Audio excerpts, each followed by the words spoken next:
तर उद्धव ठाकरेंना मुख्यमंत्री पदाचा चेहरा म्हणून घोषित करावा अशी भूमिका संजय राऊत यांनी 2 दिवसांपूर्वी मांडली होती। त्यावर बोलताना आमची आघाडी हाच आमचा चेहरा आहे अशी भूमिका शरद पवार यांनी घेतली आहे। मात्र संजय राऊत अजूनही आपल्या भूमिकेवर ठाम असल्याचं दिसतंय। लोकसभेत लढताना राहुल गांधींचा चेहरा पंतप्रधान पदासाठी दिला असता तर आणखी जागा आल्या असत्या असं एक विधान संजय राऊत यांनी आज केलं आहे।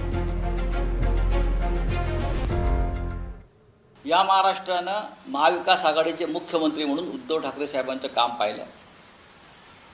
लोकसभेतलं मतदान अनेक घटकांचं हे माननीय उद्धव ठाकरे यांच्याकडे पाहून सुद्धा झालेलं आहे। आमची आघाडी हा आमचा सामुदायिक चेहरा, तसेच कोणत्याही एखादी व्यक्ती आमचा निर्णय समजणं सामूहिक नेतृत्व हे आमचं सूत्र आहे।